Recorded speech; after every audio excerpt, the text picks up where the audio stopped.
It's no secret that there are many people out there struggling with money, but most people don't realize just how close to the edge many people are living.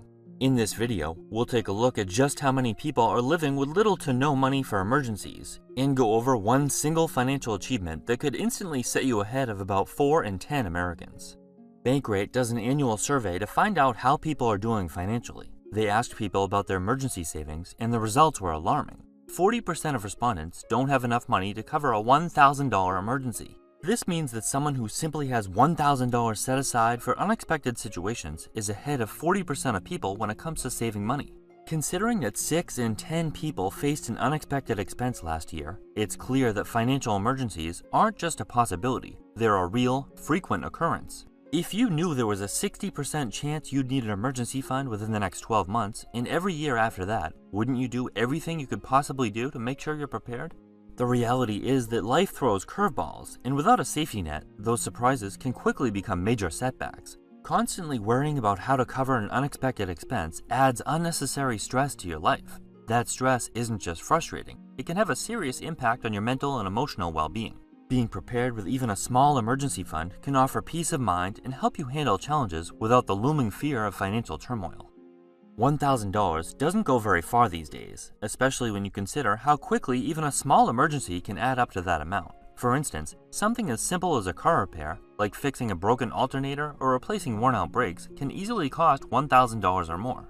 A trip to the doctor for an unexpected illness along with a prescription can quickly put you over that threshold, especially if your insurance doesn't cover all of it. Even everyday appliances, like a refrigerator or washing machine, can break down at the most inconvenient times, and the cost to replace or repair them often falls around $1,000. And let's not forget about pet emergencies, like an unexpected surgery or treatment, which can also add up fast. In all these situations, having $1,000 saved up can help you avoid putting yourself into debt. But without that cushion, these small emergencies can quickly become major financial burdens. People with a fully funded savings account often don't realize just how dire it is to have nothing set aside. If you've never been in that situation, it's hard to truly understand how financially fragile life can be when there's no cushion to fall back on. It means living with the constant stress of knowing that one unexpected expense could send everything into a tailspin. Emergencies don't wait until it's convenient, and they're not uncommon. They happen all the time. So what happens when one does? What happens when your car breaks down? If you don't have the cash, what are your options? You might have to put it on a credit card, assuming you even have one, which can help at the moment, but then you're stuck with a bill that's racking up 20% or 30% interest. How realistic is it to pay that off when you're already struggling to save? Maybe you try to borrow from family or friends, but not everyone has that option. And if you can't get your car fixed, will you still be able to get to work? Will you be forced to miss shifts, putting your next paycheck at risk? Or what if it's not your car, but your rent that's due, and you're short on cash? Landlords aren't exactly known for their flexibility, and most won't let you slide on a payment just because you're in a tough spot. If you can't come up with the money, you could be looking at late fees, eviction notices, or even losing your home entirely. And once you're behind, it can be nearly impossible to catch up. Even smaller emergencies can have a snowball effect. A medical bill, a sudden increase in utility costs, or a necessary home repair. Without savings, these can force people into making impossible choices, like whether to pay for food or keep the lights on, or going into debt if they even have that option. A surprising 27% of US adults don't have any emergency savings at all. Zero, nothing, which is pretty alarming. When you break it down by generation, the numbers tell an even clearer story. About 29% of Gen Zers, 34% of millennials, and 31% of Gen Xers have no savings set aside for emergencies. Meanwhile, baby boomers are in a better spot, with only 16% lacking a safety net. What's really interesting is that Gen Z, the youngest group, is actually doing better than millennials and Gen Xers when it comes to savings. Even though they're just getting started in their careers and dealing with things like student loans, low starting salaries, and rising living costs, they're still managing to put something aside. That brings up an interesting question. Are younger generations becoming more serious about saving because they're gaining more financial knowledge? With so much information available on platforms like TikTok, YouTube, and other social media, it's possible they're actually absorbing and applying what they learn about personal finance. More exposure to budgeting tips, investing strategies, and money-saving hacks could be influencing how they handle their finances. Or is it more about awareness than knowledge? Maybe they're watching others struggle and want to avoid the same fate.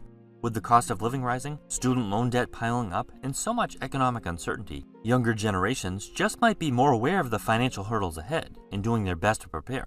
Either way, one thing is certain. Saving for emergencies is still a major challenge for many Americans, regardless of age or financial know-how. On the other hand, 28% of people have at least 6 months worth of expenses saved, which is really what everyone should aim for. Financial experts typically recommend having 3 to 6 months of living expenses saved up to cover unexpected expenses. Having closer to 6 months worth of savings is even safer, especially for those who are self-employed, work on a freelance basis, have variable incomes, or have no investments or retirement that can be tapped if absolutely necessary. These people face an even greater risk because their income can fluctuate, making it more difficult to predict when they might need that extra money. If interest rates go up, inflation spikes, the stock market or real estate market crash, it might translate to a decrease in income. With that said, even people with traditional jobs might want to aim for 6 months worth of savings, since no job or income is ever fully guaranteed. Additionally, those who don't have anyone close to them that could offer financial support in a worst-case scenario, like a family member or friend who could help cover expenses, might want even more money in a savings account. In these cases, having a larger emergency fund becomes even more crucial, as it can serve as a lifeline during times of financial uncertainty or crisis. Just under 6 in 10 US adults, 59%, are not comfortable with their emergency savings, knowing they don't have enough set aside to handle unexpected expenses. And when something does pop up, not having that safety net can make a stressful situation even worse. The truth is, having a solid emergency fund takes more cash than most people think, and how much you need really depends on your situation. If you've got a mortgage, a couple of car payments, a family to support, and no support system from relatives, your monthly bills can quickly burn through a few months of expenses. If you suddenly lost your job or had a major unexpected expense, your savings could disappear quicker than you'd expect. But not everyone needs a huge emergency fund to feel secure. If you don't have a ton of monthly bills, no dependents to support, and a solid retirement or investment account to fall back on, you might not need as much cash on hand. At the end of the day, the right amount of savings is different for everyone, but for a lot of people, getting to that comfortable level is still a struggle.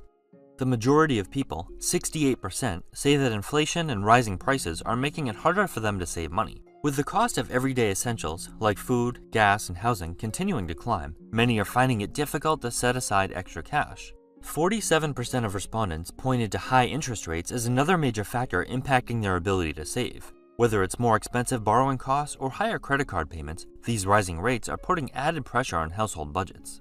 Meanwhile, 45% of people say that changes in their income or employment status have directly affected their ability to save. Whether they've lost a job, had their hours cut, or experienced some other shift in their earnings, these disruptions make it even tougher to put money away. Finally, 44% of respondents cited other factors as reasons for why they're saving less than before.